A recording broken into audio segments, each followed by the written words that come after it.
کہ تو شرم سے ڈوب مرنے کا مقام ہے.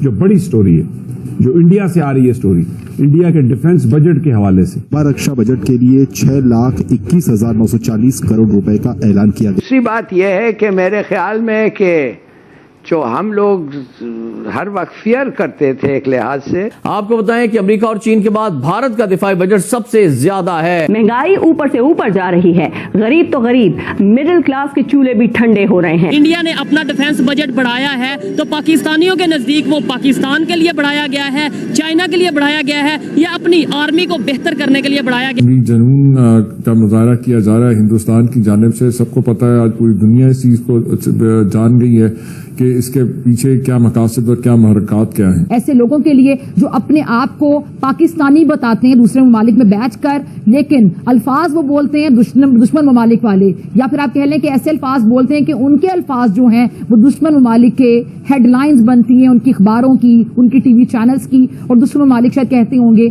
کہ ایسے لوگوں کی وجہ سے شاید ہمیں دشمنوں کی بھی ضرورت نہیں. کوشش یہی تھی کہ ہتھیاروں کے معاملے میں بھارت آتم نربھر بنے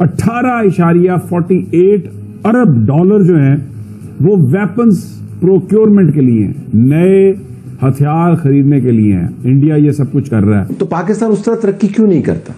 اگرچہ ہم دیکھیں تو پالیسی کے اعتبار سے خرچے تو پہلے سے کہیں زیادہ ہیں اور بھارت کا بجٹ ہم سے کئی گنا زیادہ ہے. کیونکہ اس حکومت سے معیشت نہیں سنبھالی جا رہی, معیشت اکانومی کے بغیر کوئی ڈیفنس نہیں پاسبل.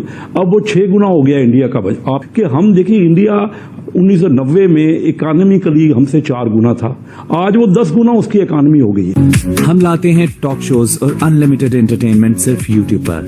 اگر آپ نے ابھی تک ہمارا چینل سبسکرائب نہیں کیا تو ابھی سبسکرائب کریں اور بیل آئیکن کو کلک کر کے ہماری لیٹسٹ ویڈیوز کے بارے میں اپڈیٹ جانیں. بڑے ملک 8 بڑے ملک جو اپنا دفاعی بجٹ بناتے ہیں جس پیسوں سے, ان 8 بڑے جو دفاعی بجٹ بنانے والے ملک ہیں ان سے بھی زیادہ وہ اپنا دفاع پہ خرچ. تو دشمن کو خوشی ملتی ہے جب اپنے ہی لوگ اپنے ہی ملک کو نقصان پہنچانے کی بات کرتے ہیں, اور یہ سارا کچھ پیسے کی وجہ سے ہو رہا ہے. یہ جن کو ڈالرز آتے ہیں, اور شرم سے ڈوب مرنے کا مقام ہے ایسے لوگوں کے لیے جو کہ سوشل میڈیا پلیٹ فارم سے اپنے ہی ملک کو برا کہہ کے پیسے کما رہے ہیں. وہ ڈیفنس سسٹم ہے وہ, اور پتہ نہیں ہے کیا کچھ بھارت خریدنا چاہ رہا ہے. تو یہ ایک ایسی دوڑ شروع کر رہا ہے خطے میں. ہم تو اپنا بجٹ اضافہ نہیں کر رہے ہیں, ہماری فوج تو بالکل جو بھی اس کا بجٹ ہے جیسے بھی اس کے حالات ہیں پاکستان کی حفاظت کرنے کے لیے تیار ہے.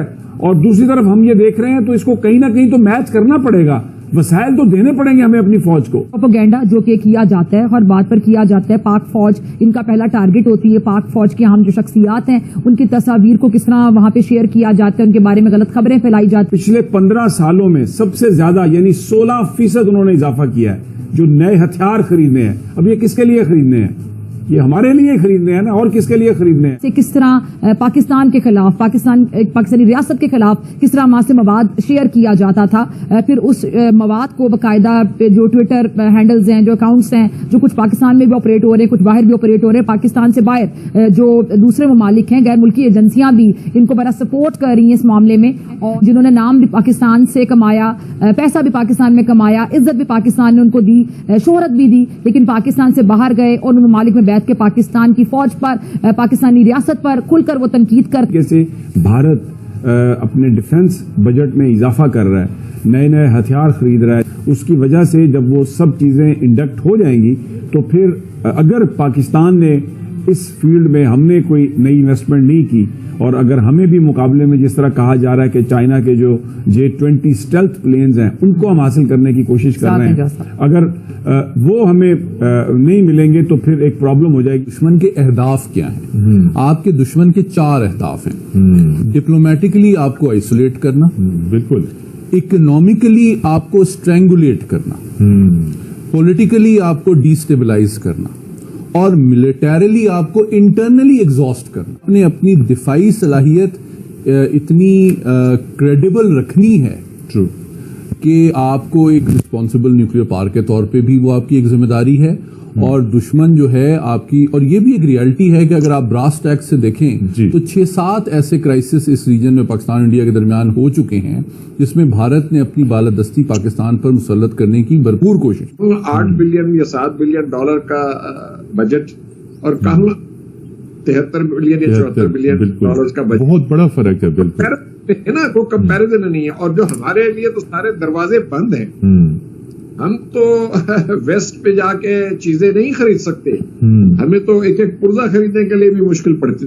اب پاکستان اس کا کیسے مقابلہ کرے گا, کیا ہوگا, کیسے, یہ پورے کا پورا جو جیو پولیٹیکل انوائرمنٹ ہے, جبکہ انڈیا اس وقت فوکس کر رہا ہے آتم نربھر بھارت پہ. اگلے دن بہرحال میں نے انڈیا کے vice chief of naval staff کو سنا جنہوں نے یہ کہا کہ جو آتم نربھر بھارت ہے اس سے it will take a lot of time to make Indian defence forces autonomous, so we need to immediately buy the military hardware. Pakistan جو بھارت کے ساتھ اپنے تعلقات ہیں اس پہ نظر ثانی کر رہا ہے, اور بہت ممکن ہے کہ کچھ ہی ماہ میں, بلکہ اگلے بہت ہی مستقبل قریب میں آپ یوں سمجھ لیجئے کہ پاکستان بھارت کو ایک نام بھجوائے کہ جی ہم اپنے جو سفارتی تعلقات ہیں ان کو دوبارہ ہائی کمشنر لیول پہ کرنا چاہتے ہیں, اور یہ ہے جی ہمارا نام, جو کہ ہمارے نئے ہائی کمشنر ہوں گے تو آپ کائنڈلی ایگریما دے دیجئے. تو یہ پاکستان ایک پہل کرے گا, لیکن پہل بھارت پاکستان ہی کو لگتا ہے کرنی پڑے گی.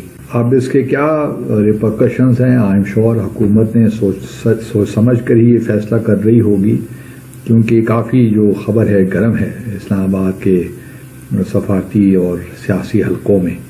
تو لگتا کچھ یہی ہے کہ حکومت اس سے پہلے کہ تجارت کو باقاعدہ طور پہ بحال کرے, انہوں نے یہی سمجھا کہ پہلے جو سفارتی تعلقات ہیں اس کو پہلے ان کو سفارت سفیر کے لیول پہ لانا چاہیے, جو کہ ہم نے ڈاؤن گریڈ کیے تھے 5 اگست 2019 کے بعد. جیسا کہ آپ جانتے ہیں 7 اگست کو نیشنل سیکیورٹی کمیٹی کی میٹنگ ہوئی تھی, اور اس میں یہ تمام فیصلے کیے گئے تھے کہ ہم اپنے سفارتی تعلقات کو ڈاؤن گریڈ کریں گے اور تجارت بھی ختم کریں گے, سو آن اینڈ سو فورتھ. اس سے پہلے بھی آپ کو یاد ہوگا کہ جب پلوامہ کا واقعہ ہوا تھا 14 فروری 2019 کو, تو اس کے بعد پھر بھارت نے ہمیں ہمارا جو موسٹ فیورڈ نیشن اسٹیٹس تھا وہ ختم کر دیا تھا, اور ہماری جو امپورٹس تھیں پاکستان سے اس پہ تقریباً 200%